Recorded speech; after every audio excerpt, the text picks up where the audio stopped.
నమస్కారం అండి. తల్లి హరికృష్ణన బంగారు తల్లి జయోస్తు అమ్మ. ఇప్పుడు హిందూ ధర్మాన్ని ఇంతగా ప్రేమిస్తున్నారు. ఒక హిందూ ధర్మ రక్షకుడిగా ఇప్పుడు హిందూ దేవాలయాల్లో, మన దేవాలయాల్లో హిందూ భక్తులకే ఒక రక్షణ లేకుండా ఉంటుంది. అలాగే హిందూ దేవాలయాల్లోనే అనేక అక్రమాలు, అవినీతులు కనిపిస్తున్నాయి. దీని మీద మీ అభిప్రాయం ఏంటి? ఏం మాట్లాడతారు? ఈ అభిప్రాయాలు మనం చాలాసార్లు వ్యక్తం చేశాం, చాలాసార్లు ఖండించాం అమ్మ. హిందూ ధర్మ రక్షకుడు ఇలాంటి పదం వాడారు. మనం ఎవరం ధర్మానికి రక్షకులం కాదు, ధర్మమే మనం రక్షిస్తుంది. మనం ధర్మాన్ని పాటించాలి, ధర్మాన్ని మనం పాటించాలమ్మా. ఈ అవినీతి ఇలాంటివన్నీ జరగడానికి కారణం ఏంటంటే ధర్మం అంటే ఏమిటో తెలియకపోవడం, ధర్మాదాయ శాఖలో ఉన్న వాళ్ళకు కూడా తెలియకపోవడం. ఇప్పుడు దేవుడి సొమ్ము తింటే పాపం, ఇది కామన్గా తెలిసిన విషయం. కానీ అది వాళ్ళ హృదయాంతరాల్లోకి వెళ్ళలేదు.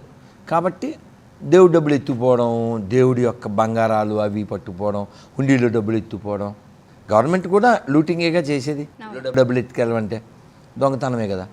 సో కాబట్టి విలువలు నేర్పించాలి, బోధించాలి, వాళ్ళని ఎడ్యుకేట్ చేయాలి. ఎడ్యుకేటెడ్ అంటే పేరు చివర పెట్టే కొన్ని అక్షరాలు కాదు.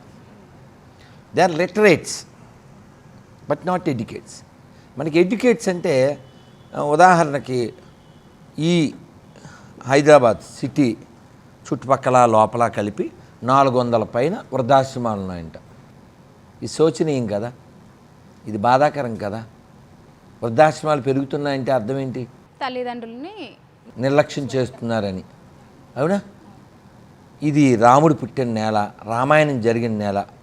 శ్రవణ కుమారుడు రామాయణంలో వాళ్ళ అమ్మా నాన్న గుడ్డివాళ్ళు అయితే వాళ్ళని కావిడిలో వేసుకుని తిప్పాడు. అది ఈ నేల. రోడ్డు పక్కన వదిలేయడం కాదుగా. చాగంటి గారు చాలా బాధపడుతూ చెప్పారు. ఆయన ఒక వృద్ధాశ్రమానికి వెళ్ళారట. వాళ్ళు పిలిస్తే వాళ్ళు వృద్ధాశ్రమం వాళ్ళు వచ్చేవారట ఆయన ఉపన్యాసానికి. దగ్గరండి ఒకసారి రండి అంటే వెళ్ళారట. వెళ్తే ఓ తల్లి బ్యాగ్ సర్దుకుని గుమ్మం దగ్గర ఉందంట. ఆయన చూస్తూ వెళ్తుంటే మా అబ్బాయి ఇప్పుడు వచ్చేస్తాడండి, నేను ఇంటికి వెళ్ళిపోతున్నాను అందంట. వారేం అడగలే, వారు అడగలేదు, నేను అడగలేదు. అయినా చెప్పింది ఆవిడ. సరే మంచిదమ్మా అన్నాను నేను. కానీ నిర్వాహకులు నాతో పాటు వస్తూ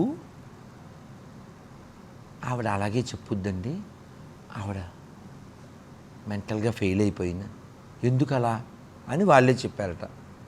అమ్మా నీకు ఓ ప్లేస్ చూపిస్తాను అని చెప్పి అక్కడ తీసుకొచ్చి వదిలేశాడు. ఈవిడ ఎదురు చూస్తుంది, మా అబ్బాయి వస్తాడు వెళ్ళిపోతామని. వాళ్ళు చెప్పారట, మీ అబ్బాయి ఇంకా రాడు, మిమ్మల్ని ఇక్కడ వదిలేశాడు. ఎంతో పెంచుకున్న పేగు బంధం కదా, ఫెయిల్ అయిపోయింది, అంతే పిచ్చిదైపోయింది. రోజు బ్యాగ్ సర్దుకోవడం, వీళ్ళు మళ్ళీ బతిమాలి లోపల తీసుకోవడం.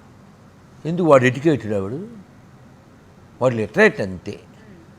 Educated never leave parents.